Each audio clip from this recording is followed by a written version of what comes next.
रहा है। एक तो गर्मी थी, ऊपर से आग इतनी, तो मतलब बहुत बच्चे भी डर गए बहुत सब। ચોક્કસથી તો સ્થાનિકો પણ ડરી ચૂક્યા છે। આ બાળકોએ જે ઘટના જોઈ છે, અહીંયા આ દ્રશ્ય જોઈ રહ્યા છો કે આ બિલ્ડિંગની અંદરથી તમામ લોકો જમવા બેઠા હતા, ત્યાંથી આ બિલ્ડિંગ ઉપરથી તેમને ધડાકાભેર અવાજ સાંભળ્યો અને સીધા જમતા જમતા નીચે આવ્યા। ત્યારે નીચે આવીને જોયું તો ખબર પડી કે અહીંયાથી આ વિમાન દુર્ઘટના જે છે તે સર્જાઈ છે ને આના કારણે સ્થાનિક લોકોના મુખેથી આ જે ઘટના ઘટી હતી તે સાંભળવા મળી રહી છે। મહત્વનું એ છે કે બાળકો જે છે તે પણ હિંમતભેર પોતાની વાત આ જે ઘટના ઘટી હતી તેણે નિહાળી હતી, જે અવાજ સાંભળ્યો હતો તેમના મુખેથી સાંભળવા મળી રહી છે। સ્થાનિક વૃદ્ધો જે ઘરે હતા તેમના મુખેથી પણ આ વાત જે છે તે સાંભળવા મળી રહી છે। કેમેરા હરીશ શર્મા સાથે ગૌતમ શ્રીમાળી, ન્યૂઝ 18 ગુજરાતી, અમદાવાદ। તો જે બાળકીની વ્યથા હતી, બાળકીની જે પરિસ્થિતિ હતી, કદાચ અમદાવાદના દેશના તમામ લોકોની પરિસ્થિતિ છે, કારણ કે જે ઘટના જોઈ છે, રડવું રોકવું મુશ્કેલ થઈ રહ્યું છે। જે પ્રત્યક્ષદર્શીઓ કહી રહ્યા છે તે વાતનો અનુભવ છેલ્લા 3-4 કલાકથી અહીંયા થઈ રહ્યો છે કે કેવી પરિસ્થિતિ રહી હશે જ્યારે આ વિમાન ક્રેશ થયું। કેમ કે પહેલા પરિસ્થિતિ વિમાન ક્રેશ સુધી સીમિત હતી, ત્યારબાદ જાણકારી મળે છે કે એક બિલ્ડિંગમાં જઈને ટકરાઈ છે, ત્યારબાદ જાણકારી મળે છે કે બિલ્ડિંગમાં કેટલાક ડોક્ટર્સ, નર્સ અથવા તો ટ્રેની ડોક્ટર્સ હતા કે જે ત્યાં આગળ જમવા માટે આવ્યા હતા અને ત્યારબાદ જે એક પછી એક મોતનો આંકડો વધી રહ્યો છે અને છેલ્લે મોતનો આંકડો 179 અપડેટ સાથે મળ્યો છે। હજી પણ વધુ લોકો સારવાર હેઠળ છે, જેઓને પૂરેપૂરી સારવાર મળી રહે તે માટેના પ્રયાસ થઈ રહ્યા છે। હજી પણ રેસ્ક્યુ કામગીરી ચાલી રહી છે। જે બીજે મેડિકલની મેસ છે કે જ્યાં આગળ જમણવારનું બપોરના સમયે યોજાતું હોય છે, જ્યાં લોકો લંચ માટે જતા હોય છે, કેન્ટીન આપ પકડીને ચાલો કે જ્યાં જતા હોય છે, એના પણ દ્રશ્યો મેં આપને બતાવી રહ્યા છે કે જ્યાં પણ હજી રેસ્ક્યુ કામગીરી ચાલી રહી છે। પાણીનો એટલો મારો ચલાવવામાં આવ્યો છે ત્યાં આગળ કે તળાવ બની ગયું છે। ત્યાં સતત આગની ઘટનાઓ ઘટી કારણ કે પ્લેન એક તો જઈને ક્રેશ થયું, વચ્ચે બહુ હળગ્યું છે અને બહુ એટલે અતિશય જવાય એવું જ છે જ નહીં અંદર। તો હું મારી મહા મુસીબતથી 4 જણને લઈને આવ્યો છું અને અત્યારે હજુ 10 થી 15 છે અને છોકરાઓ 2 તો ઉપર મરી ગયા છે। જવાય એવી હાલત નથી હાલ, બહુ ખરાબ પરિસ્થિતિ છે હાલની તારીખમાં, હળગે છે વચ્ચે, એટલે કોઈ અત્યારે સિચ્યુએશન બહુ ખરાબ છે। જોઈ શકો છો આ જે ક્વાર્ટર છે તે ક્વાર્ટર્સની અંદર લોકો ફસાયા હોવાની વાત છે અને તમામ જે બચાવ કામગીરી છે તે હાલમાં અહીં કરવામાં આવી રહી છે। 20 થી વધારે લોકો ફસાયા હોવાની વાત સામે આવી રહી છે કારણ કે વચ્ચેલા માળો પર આગ લાગવાનો બનાવ બન્યો છે અને ત્યાંથી બચાવ કામગીરી છે તે હાલમાં કરવામાં આવી રહી છે।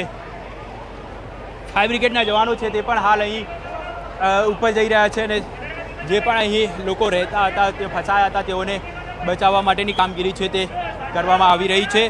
અને બીજી તરફ જોઈ શકો છો હાલ અહીં સતત છેલ્લા કેટલાય સમયથી અહીં પાણીમારો કરવામાં આવતો હોવા છતાં જે આગના ધુમાડા છે તે અહીં શાંત થવાનું નામ નથી લઈ રહ્યા કારણ કે ઘટના ખૂબ જ ગંભીર હતી। અને આપ જે દ્રશ્ય અહીંના જોઈ શકો છો, હાલમાં કામગીરી છે તે પૂરજોશની અંદર કરવામાં આવી રહી છે।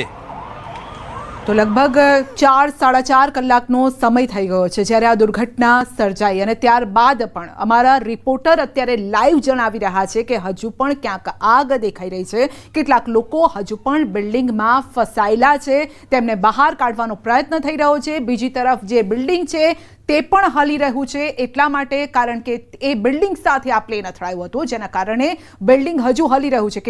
ક્યારેક સમય તો એવો આવ્યો જ્યારે બિલ્ડિંગમાંથી લોકો પોતાનો જીવ બચાવીને બહાર નીકળી ગયા કારણ કે એક સમય એવી ક્રિટિકલ પરિસ્થિતિ થઈ ગઈ કે કદાચ એ બિલ્ડિંગ તૂટી જશે, પડી જશે, એ પ્રકારની પરિસ્થિતિ થઈ ગઈ જેથી લોકો બહાર નીકળી ગયા। એટલે બચાવ કામગીરીમાં કયા કયા પ્રકારની મુશ્કેલી નડી રહી છે આપ એ સમજી શકો છો। અને અહીંયા હજુ પણ ક્યાંક ધુમાડા દેખાઈ રહ્યા છે, બિલ્ડિંગ જે છે એ હલી રહ્યું છે, એની અંદર પણ હજુ ધુમાડો છે, એની અંદર જવું મુશ્કેલ છે। જીવના જોખમે પણ રેસ્ક્યુ જે ટીમ છે તેના મેમ્બર્સ જે છે તે ત્યાં જઈ રહ્યા છે અને જીવ બચાવવાનો પ્રયત્ન કરી રહ્યા છે। તેમ છતાં પણ હજુ કેટલાક લોકો ફસાયેલા છે, તેમને બહાર કાઢવાના પ્રયત્ન થઈ રહ્યા છે કારણ કે હવે 5 વાગ્યાનો સમય થયો છે। 2 કલાક બાદ અંધારું પણ થઈ જશે। હવે જ્યારે 2 કલાક બાદ અંધારું થશે ત્યારે આ રેસ્ક્યુની જે કામગીરી છે તેમાં કેટલી અડચણ આવશે આપ સમજી શકો છો કારણ કે બિલ્ડિંગ જ્યારે થોડું નમી ગયું હોય અથવા તો બિલ્ડિંગમાં ક્રેશ થયું છે આ પ્લેન, ત્યારે તેની લાઇટ બંધ કરવામાં આવી હોય, લિફ્ટ બંધ કરવામાં આવી હોય, જ્યારે લાઇટ અને એ વીજળી ના હોય ત્યારે કઈ રીતે એ રેસ્ક્યુ કરવામાં આવે? તો આ તમામ મુશ્કેલી અત્યારે પણ નડી રહી છે ને આગળના 2 કલાક બાદ કદાચ આ મુશ્કેલી વધી શકે છે। અને અત્યારના પરિસ્થિતિ એ છે કે હજી પણ પ્લેનનો જે કાટમાળ છે ત્યાં બિલ્ડિંગમાં ફસાયેલો છે. કેટલોક ટેલ જે પાછળનો ભાગ છે પ્લેનનો તે ત્યાં આગળ ફસાયેલો છે. જે ટેક ઓફ થતી વખતે જે ગિયર્સ હોય છે, જે વ્હીલ્સ કહીએ છીએ આપણે કે ટેક ઓફ ગિયર્સ, જે વ્હીલ્સ છે જેના પરથી પ્લેન ટેક ઓફ થાય અથવા લેન્ડ થાય તે પણ ત્યાં જોવા મળી રહ્યો છે. તેનો પણ ભાગ કેટલોક ત્યાં ફસાયેલો જોવા મળી રહ્યો છે. હાલમાં વધુ જાણકારી જે મળી રહી છે તે પ્રમાણે જે લોકો ફસાયેલા છે તેઓને તમામ લોકોને રેસ્ક્યુ કરવા માટેના પ્રયાસ જે છે તે ફાયરની ટીમ પણ કરી રહી છે, SDRF NDRFની ટીમ પણ કરી રહી છે, સેનાની ટીમ પણ ત્યાં પહોંચી છે કે જેઓ પણ કરી રહ્યા છે.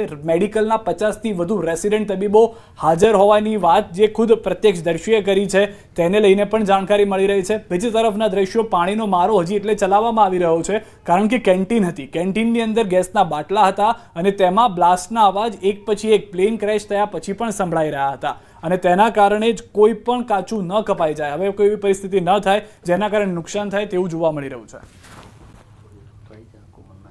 તો અમદાવાદમાં મોટી દુર્ઘટના, પ્લેન દુર્ઘટનાને લઈને આ તમામ જે વિગતો છે એ સામે આવી રહી છે. પ્લેન ક્રેશ બાદની ભયાનક આ જે તસવીરો છે મેઘાણીનગરમાં, ફક્ત જે કહેવાય છે કે પ્લેનમાં સવાર હતા એ લોકોને જ નુકસાન નથી થયું, પરંતુ એ વિસ્તારમાં રહેતા લોકોને પણ નુકસાન થયું છે. કેટલાક ઘર ઉપર કાટમાળ પડ્યો હતો, કોઈની ચાની કેટલી ઉપર કાટમાળ પડ્યો હતો, કોઈના એ ઘર જ્યાં રહેતા હતા ત્યાંથી પસાર થતા હતા તેમની ઉપર કાટમાળ પડ્યો હતો અને કોઈએ તો એવા લોકોને પણ જોયા છે કે જીવતા સળગતા હોય. આ પ્રકારની પરિસ્થિતિ જોઈ છે. ભયાનક આ પરિસ્થિતિ થઈ ગઈ, પરંતુ થોડાક સમયનો, ફક્ત 3 મિનિટમાં જેવું ટેક ઓફ થાય છે ને 3 મિનિટમાં જ આ પ્લેન ક્રેશ થઈ જાય છે, બ્લાસ્ટ થાય છે, આગ લાગે છે ને ત્યારબાદ પ્લેનના ટુકડા અલગ અલગ જગ્યાએ વિખેરાઈ જાય છે. પરંતુ તેના બાદની જે ભયાનક તસવીરો છે એ સૌથી ખતરનાક છે.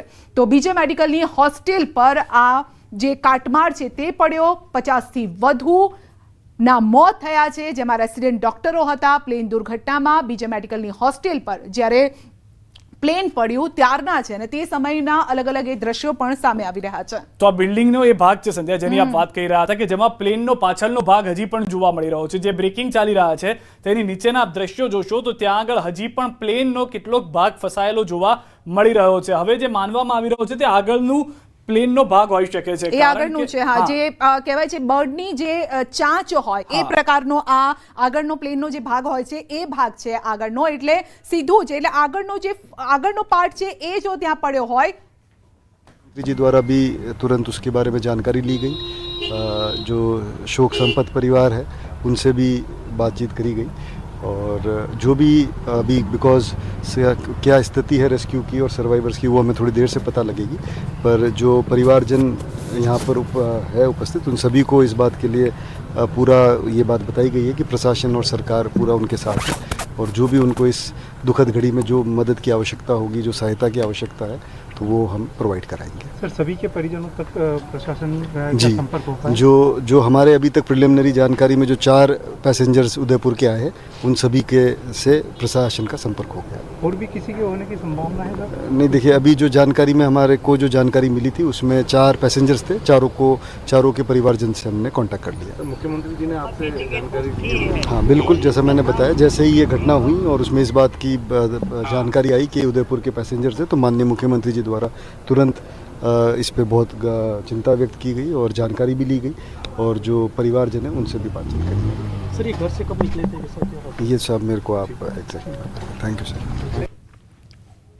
થયું છે તે સ્પષ્ટપણે આપ અહીં દ્રશ્યો પરથી અંદાજ લગાવી શકો છો, કારણ કે આ પ્લેનની અંદર લગભગ 100થી પણ વધારે લોકો સવાર હતા અને જ્યારે આ ઘટના બની હતી ત્યારે તમામ જે સુરક્ષા એજન્સીઓ છે, કેન્દ્રીય સુરક્ષા એજન્સીઓ છે, ગુજરાત પોલીસ છે, ઉપરાંત અન્ય જે સ્ટાફ છે તે તમામ લોકોની મદદ લેવામાં આવી રહી છે. ફાયર બ્રિગેડનો અમદાવાદ શહેરનો મોટાભાગનો સ્ટાફ છે તે અહીં ખડકી દેવામાં આવ્યો છે અને તેમના દ્વારા રાહત બચાવ કામગીરી છે તે શરૂ કરી દેવામાં આવી છે. જોઈ શકો છો, આપ દ્રશ્ય પરથી અંદાજ લગાવી શકો છો કે કયા પ્રકારની પરિસ્થિતિનું અહીં નિર્માણ થયું હોય. બીજી તરફ જે ઇજાગ્રસ્ત લોકો છે તેઓને તાત્કાલિક સારવાર મળી રહે તે માટેની પણ વ્યવસ્થા છે તે અહીં રાજ્ય સરકાર દ્વારા કરવામાં આવી છે. તમામ તબીબો છે તેઓને પણ હાલમાં સ્ટેન્ડ ટુ રહેવા માટેની અને કામ પર લાગી જવા માટેની સૂચનાઓ આપી દેવામાં આવી છે. કેમેરામેન ખેંગાર રાઠોડ સાથે ઋત્વિજ સોની, ન્યૂઝ 18 ગુજરાતી, અમદાવાદ. તો અમદાવાદમાં પ્લેન ક્રેશ થવાની જે ઘટના બની ત્યારબાદથી અલગ અલગ તસવીરો સામે આવી અને ખૂબ ભયાવહ તસવીરો સામે આવી છે જે જોઈને આપણે વિચલિત થઈ જઈએ તે પ્રકારની તસવીરો સામે આવી છે ને તો અહીંયા કશું દેખાય જ નહીં, અંધારું ઘોટ થઈ ગયેલું. ધીમે ધીમે બધા પછી અહીંયા અંદર આવ્યા, પણ એટલી પબ્લિક હતી તમે બિલ્ડિંગના વિમાન તો ક્રેક થઈ ગયું. હવે એ તો અમે જઈએ કહેવાને, પણ જ્યારે બિલ્ડિંગની અંદર હતા તમે 15 થી 20 મિનિટ નીચે લોકોને લાવ્યા મેં, અને એ તો અમને 100% એ સમયે મેં હાજર હતા. પછી બધી ફાયર બ્રિગેડો અને પબ્લિક બધી સેવા માટે બહુ પબ્લિક આવી ગઈ છે. અહીંયા સેવા માટે કોઈ પાછું પાણી નથી. અને મને એવું લાગે છે કે એર ઇન્ડિયા હોય તો પૂર્વ મુખ્યમંત્રી વિજય રૂપાણી પણ આની અંદર આવવા જોઈએ, કારણ કે આ સવારે લોકો ગયા છે અને લંડન જવાના હતા. હાલ અહીંયા કયા પ્રકારની પરિસ્થિતિ જોવા મળી? હવે તો ઠંડક થઈ ગયું છે, પણ હવે અમે ડેડ બોડીઓને હવે સાફ સફાઈ કરવા ડેડ બોડીઓ લઈ જવા માટે ઓછામાં છે. આની અંદર ડૉક્ટર હાઉસની અંદર ઓછામાં છે 15-20 ડૉક્ટરોને કંઈક કલ્પના ના કરે એવી કંઈક બનાવ બની ચૂકેલો. અચ્છા, આપે જ્યારે અહીંયા આગળ આ પ્રકારની પરિસ્થિતિનું નિર્માણ જોયું ત્યારે કયા પ્રકારે અહીં લોકો મદદ માટે આવી પહોંચ્યા હતા, અને વહીવટી તંત્રની વાત કરીએ તો તે કયા પ્રકારની મદદ આવે? તમે જે વખત જે બનાવ બને એને 10 મિનિટે વહીવટી તંત્ર ફાયર બ્રિગેડ બધા અહીં આવી ચૂક્યા છે. વહીવટી તંત્રનો કોઈ અમારો રોલ ઓછો નથી, ફૂલ રોલ ભજવે છે એમને બધા. જ્યારે બનાવ બન્યો ત્યારે કયા દ્રશ્યો, કારણ કે આપે કીધું કે જોરદાર અવાજ આવ્યો ત્યારબાદ ચારે તરફ અંધારું છવાઈ ગયું. જે વખત બનાવ બન્યો વખતે પબ્લિકને ઉહાપોને કિકિયારો થતી હતી, ખબર જ નથી પડતી કે અહીં શું થઈ રહ્યું. અને અહીંયા ટોટલ બિલ્ડિંગો જો અહીંયા અંદર ફાયર બ્રિગેડની અંદર ગંદી ગેસના બાટલા બધું હજી ફાટે છે. આપ જોઈ શકો છો હાલમાં દ્રશ્યની અંદર અહીં જે આ ક્વાર્ટર્સ હતા, તબીબો માટેના ક્વાર્ટર્સ, કે જેવા કેટલાક લોકો ફસાયા હોવાની વાત હતી. આ જે પ્રત્યક્ષદર્શીઓ છે તેમના પણ એક બાદ એક નિવેદનો સામે આવી રહ્યા છે. તેમના દ્વારા જે જોવા મળ્યું હતું તે તેમના દ્વારા કહેવામાં આવ્યું છે. હવે સૌથી મોટા સમાચાર એ પણ મળી રહ્યા છે જે આખી દુર્ઘટના સર્જાઈ તેને લઈને સૌથી મોટા સમાચાર વિમાન ક્રેશ થયું તે 11 વર્ષ જૂનું હોવાનું સામે આવ્યું છે. આ જે વિમાન હતું જે ક્રેશ થયું અને દુર્ઘટના સર્જાઈ, કેટલાય લોકોએ પોતાનો જીવ ગુમાવ્યો, તે 11 વર્ષ જૂનું પ્લેન હોવાના સમાચાર સામે આવ્યા છે. પ્લેન દુર્ઘટનાને લઈને આ સૌથી મોટા સમાચાર. વિમાન ક્રેશ થયું તે 11 વર્ષ જૂનું વિમાન હતું અને કુલ 242 લોકો વિમાનમાં સવાર હતા. લગભગ 150 જેટલા જે મુસાફરો છે તેમણે પોતાનો જીવ ગુમાવ્યો છે. કેટલાય પરિવારજનોએ પોતાના જે સ્વજનો છે તે ગુમાવ્યા છે અને એ અંતિમ જે મુલાકાત છે તે આજે તેમની થઈ હશે અને તે લોકોએ આજે પોતાનો જીવ ગુમાવ્યો છે, કારણ કે આ જે પ્લેન હતું તે 11 વર્ષ જૂનું હતું. હવે આગળ જે તમામ એક બાદ એક અપડેટ સામે આવશે અને વિગતો સામે આવશે ત્યારે આપણને હકીકત જાણવા મળશે.